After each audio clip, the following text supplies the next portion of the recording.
2021년 9월 15일 오늘 새벽 말씀은 사사기 19장 16절에서 30절까지의 말씀입니다.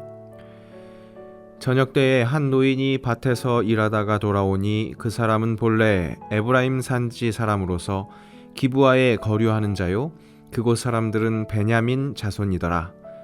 노인이 눈을 들어 성읍 넓은 거리에 나그네가 있는 것을 본지라. 노인이 묻되 그대는 어디로 가며 어디서 왔느냐 하니 그가 그에게 이르되 우리는 유다 베들레헴에서 에브라임 산지 구석으로 가나이다. 나는 그곳 사람으로서 유다 베들레헴에 갔다가 이제 여호와의 집으로 가는 중인데 나를 자기 집으로 영접하는 사람이 없나이다. 우리에게는 나귀들에게 먹일 집과 여물이 있고 나와 당신의 여종과 당신의 종인 우리들과 함께한 청년에게 먹을 양식과 포도주가 있어 무엇이든지 부족함이 없나이다 하는지라. 그 노인이 이르되 그대는 안심하라. 그대의 쓸 것은 모두 내가 담당할 것이니 거리에서는 유숙하지 말라 하고 그를 데리고 자기 집에 들어가서 나귀에게 먹이니 그들이 발을 씻고 먹고 마시니라. 그들이 마음을 즐겁게 할 때에 그 성읍의 불량배들이 그 집을 애워싸고 문을 두드리며 집주인 노인에게 말하여 이르되 내 집에 들어온 사람을 끌어내라. 우리가 그와 관계하리라 하니 집주인 그 사람이 그들에게로 나와서 이르되 아니라 내 형제들아 청하노니 이 같은 악행을 저지르지 말라. 이 사람이 내 집에 들어왔으니 이런 망령된 일을 행하지 말라.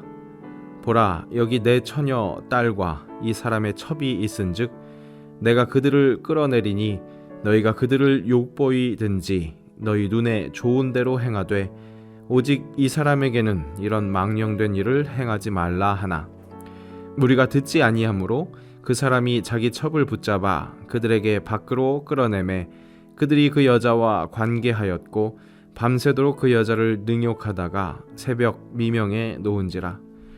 동틀 때에 여인이 자기의 주인이 있는 그 사람의 집 문에 이르러 엎드러져 밟기까지 거기 엎드려져 있더라. 그의 주인이 일찍이 일어나 집 문을 열고 떠나고자 하더니 그 여인이 집 문에 엎드려져 있고 그의 두 손이 문지방에 있는 것을 보고 그에게 이르되 일어나라 우리가 떠나가자 하나 아무 대답이 없는지라. 이에 그의 시체를 나귀에 싣고 행하여 자기 곳에 돌아가서 그 집에 이르러서는 칼을 가지고 자기 첩의 시체를 거두어 그 마디를 찍어 12덩이에 나누고 그것을 이스라엘 사방에 두루 보내매 그것을 보는 자가 다 이르되 이스라엘 자손이 애굽 땅에서 올라온 날부터 오늘까지 이런 일은 일어나지도 아니하였고 보지도 못하였도다. 이 일을 생각하고 상의한 후에 말하자 하니라. 창세기는 사람이 어떻게 창조됐는지를 이렇게 증언합니다. 하나님이 자기 형상 곧 하나님의 형상대로 사람을 창조하시되 남자와 여자를 창조하시고 남자와 여자 사람이 이렇게 하나님의 형상대로 창조되었습니다. 절대선 사랑이신 하나님께서 자신처럼 사랑하는 존재로 창조하신 것이 사람이었습니다. 인권이 존중받아야 하는 절대적인 근거가 여기에 있습니다. 사람이 하나님의 형상으로 창조되었다는 사실 말입니다. 그런데 문제는 죄의 문제입니다. 죄는 그런 선한 존재인 사람을 변질시켰습니다. 하나님의 형상이기에 오히려 하나님과 분리되어도 살 수 있다고 하나님처럼 될 수 있다고 그렇게 불순종으로 유혹한 사탄의 계략 때문에 인간은 더욱 온전치 못한 존재로 악한 존재로 그래서 회복되어야만 하는 존재가 되어버렸습니다. 정말 흉악한 범죄를 인륜을 저버린 범죄라고 그렇게 표현합니다. 이를 앞에 창세기가 설명하는 방법대로 설명한다면 원죄에 충실해서 하나님의 형상을 잃어버린 인간이 그 죄된 상태를 극단적으로 드러내는 사건이라고 그렇게 바꿔서 표현할 수 있을 것입니다. 하나님과 떨어지면 떨어질수록 상상할 수 없는 폭력이 일어날 수밖에 없다는 것, 그렇게 악이 가득할 수밖에 없다는 것을 오늘 사사시대의 본문을 통해서 다시 한번 확인할 수 있습니다. 한 성경학자는 오늘 본문의 이야기를 이렇게 평가합니다. 사사기에서 가장 기괴하고 구역질 나는 사건. 이 다양한 폭력이 아주 자연스럽게 행해집니다. 마치 당시 사회문화가 워낙 타락했기에 만연했던 풍조였던 것처럼 이 이야기의 등장인물들은 이 폭력성의 그치를 아주 자연스럽게 보여주고 있습니다. 하나님의 형상이 하나도 남아있지 않은 것 같은 사람의 모습입니다. 가장 먼저 등장하는 너무도 당당한 폭력은 성읍의 불량배들의 행동입니다. 집주인에게 손님을 다짜고짜 내놓으라고 합니다. 이유는 우리와 그가 관계하리라 입니다. 여기서 관계하리라 라는 말의 의미는 성관계를 의미합니다. 동성행위를 하겠다고 너희 집에 들어간 손님을 내놓으라고 아주 당당히 요구합니다. 동성행위의 부정함은 말할 것도 없거니와 이 부정한 행위를 요구하는 이 당당함이 악의 극치로 보입니다. 혹 이런 요구가 당시 시대 문화적으로 흔한 일은 아니었다고 할지라도 이런 요구가 일어날 수 있다는 것만으로도 이 시대의 영적 어두움을 확실히 읽어낼 수 있습니다. 사사기 기자도 이 시대의 이 폭력성의 강력함을 더욱 열심히 표현해내려고 이 사건을 열심히 표현하는 것을 볼 수 있습니다. 22절에 그 집을 에워싸고 라는 표현은 이 힘으로 압박을 주는 그 상황을 더욱 강력하게 느끼게 하고 있고요. 또 이야기의 배경이 밤이라는 모티브라는 것도 아주 어둡게 진한 이 죄성이 있다는 것을 표현해내고 있습니다. 그런 불량배들의 행동은 확실하게 하나님을 거스르는 이 죄된 행위임을 이 당대 사람들도 확실히 인식하고 있었던 것 같습니다. 23절에 집주인이 이렇게 이야기합니다. 내 형제들아 청하노니 이 같은 악행을 저지르지 말라. 여기서 사용된 이 악행이라는 표현의 원어적 의미는 어리석은 행동이라고 직역할 수도 있고 하나님께 대적하는 이 죄악을 지칭할 때 사용되었던 표현입니다. 집주인은 그렇게 불량배들의 행동이 하나님을 대적하는 죄라고 경종을 울립니다. 동성행위 또 그 폭력을 행하도록 도우라고 당당히 요청하는 것, 그것은 죄인 줄 알고 있습니다. 그런데 그렇게 확실하게 죄라고 인식하고 있는 이 죄를 막으려고 내어놓는 그의 대안은 우리로 하여금 경악을 금치 못하게 합니다. 불량배들이 원하는 이 레위인 손님 대신에 집주인 자신의 딸과 이 레위인 손님의 첩을 이 폭력의 희생양으로 대신 삼으라고 불량배들에게 그렇게 제안합니다. 현 시대 우리의 눈으로는 더욱더 이해되지 않는 제안입니다. 아니, 아무리 당시가 여성 인권이 존중받지 못한 시절이라고 할지라도 그것을 아무리 감안해도 사회적 약자를 더군다나 자신의 딸까지도 포함해서 희생양을 만든다는 것이 참 이해할 수 없는 생각입니다. 손님을 환대해야 하는 관습 때문에 이 손님을 지켜야 하는 주인의 입장이 있긴 했습니다. 하지만 그것 때문에 자신의 처녀딸과 또 손님의 첩을 희생시키는 것은 무엇인가 확실히 잘못된 선택이요 결정으로 보입니다. 하나님의 형상대로 지음받은 남자와 여자가 그렇게 모든 사람이 서로를 존중하고 지켜주지 못하고 죄로 인해서 일어나고 있는 폭력 앞에서 타협하고 있습니다. 결국 인간의 이런 죄성으로 인해서 약자 중에 약자, 레위인 손님의 첩이 유린을 당합니다. 약자를 보호해야 하는 이 율법의 본뜻, 그것은 가해자에게도 또 피해자 쪽 가족이라고 해야 할까요? 피해자 쪽 이 그룹에게도 철저히 무시당한 채 그저 가장 작은 자만이 희생당했습니다. 그렇게 하나님의 형상은 어디에도 보이지 않았습니다. 폭력, 불의를 막기 위해 싸울 생각은 못할 망정 폭력이 자신을 통해서 오히려 재생산되어서 어찌 보면 더욱 날카로운 흉기로 매게 된 그런 폭력. 집주인의 제안은 바로 그런 것이었습니다. 결국엔 이 레위인 손님의 첩이 희생당했는데 이 시대의 영적 암흑은 그 희생을 대하는 이 레위인의 자세에서도 여실히 드러납니다. 그야말로 만신창이가 되었을 그녀의 주검이었을 겁니다. 그런데 거기다 대고 너무도 무정하게 일어나라, 떠나가자. 레위는 그렇게 말합니다. 반응이 없자 시체를 좀 자세히 확인했는지 그 후에 무슨 감정에서 발한 행동인지 의심스러운 처참한 행동을 합니다. 시체를 12조각 내서 이스라엘 각 지파에게 보냅니다. 이는 새로운 폭력의 씨앗이요, 어두운 영적 흑암, 혼란 상태를 더욱 심하게 드러내는 그런 사건의 촉진제가 됩니다. 오늘 이 이야기에 나오는 인물들, 이 성경에 나오는 인물들을 한 성경학자는 이렇게 평가합니다. 여기에 나오는 인물들은 온전히 순수하거나 혹은 죄성만 가득한 모습들이 아니다. 이들은 복합적인 사람들이며 인간 행동 중 최상의 모습을 보여줄 수도 있고 동시에 가장 좋지 못한 모습을 보여줄 수도 있는 사람들이다. 맞는 얘기입니다.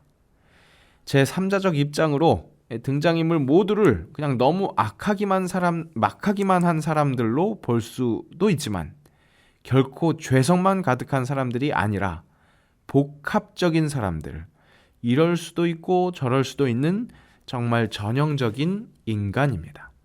그 말은 우리 또한 그들과 다르지 않다는 것을 의미합니다. 우리 시대에도 도무지 사람인가 하는 사건 사고들의 소식을 듣습니다.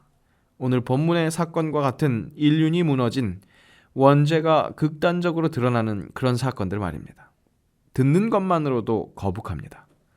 그런데 성경을 통해서도 이런 이야기를 그래야만 하는 이유는 우리도 얼마든지 그럴 수 있는, 가장 좋지 못한 모습을 보여줄 수도 있는 복합적인 사람들 중에 하나가 바로 나이기 때문입니다. 그리고 바로 지금도 다시 오실 메시아를 기다리는 암흑의 시대가 확실하기 때문입니다.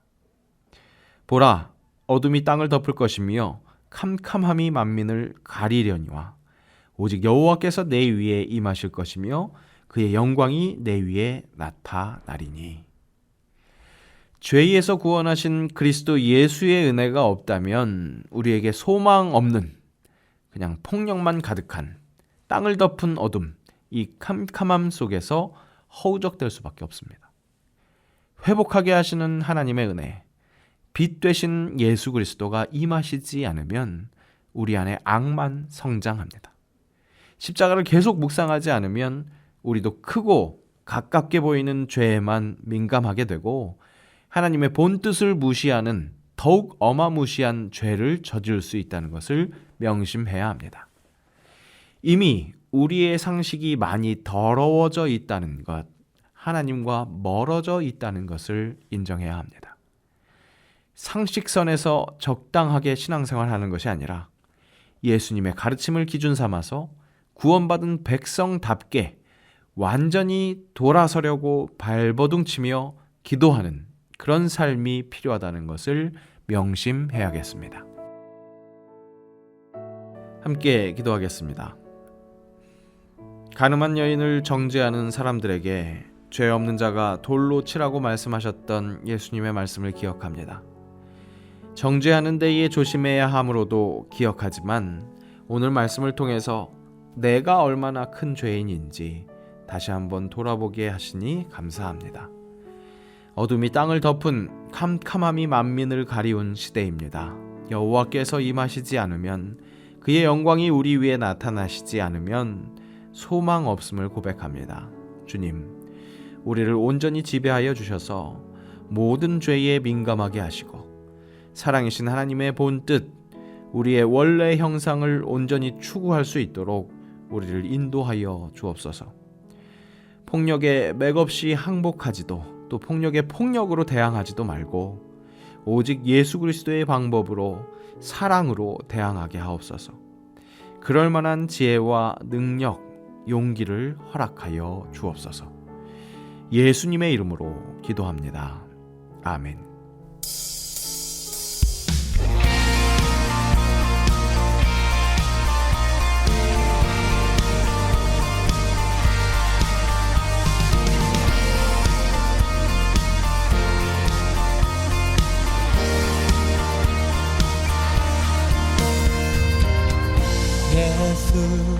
열방의 소망 예수 우리의 위로자 주는 온 땅에 영원한 소망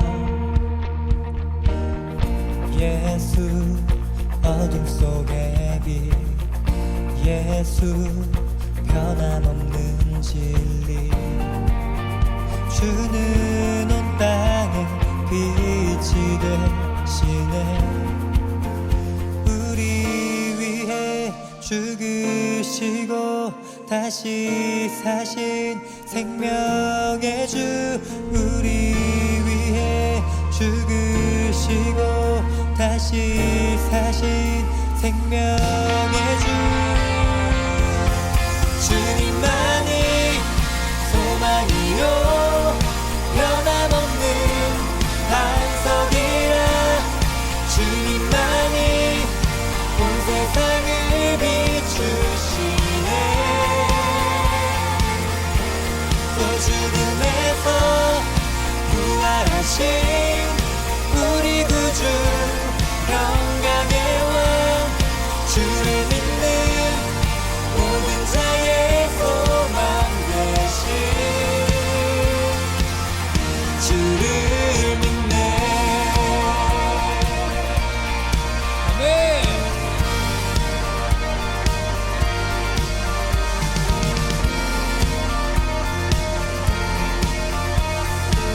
다시 한번 고백합시다 예수 열방의 소망 예수 열방의 소망 예수 우리의 위로자 주는 온 땅에 영원한 소망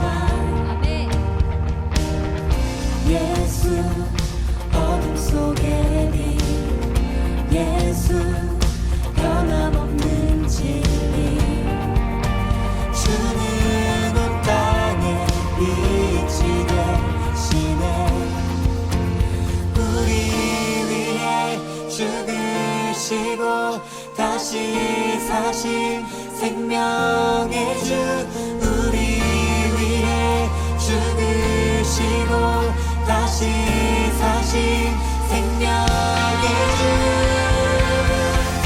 주님만이 소망이요 변함없는 반석이라 주님만이 온 세상을 비추시네 또 죽음에서 부활하신 우리 구주 영광의 왕 주를 믿는 모든 자의 소망 되신 우리 위해 죽으시고 다시 사신 생명의 주 우리 위해 죽으시고 다시 사신 생명의 주 우리 위해 죽으시고 다시 사신 생명의 주 우리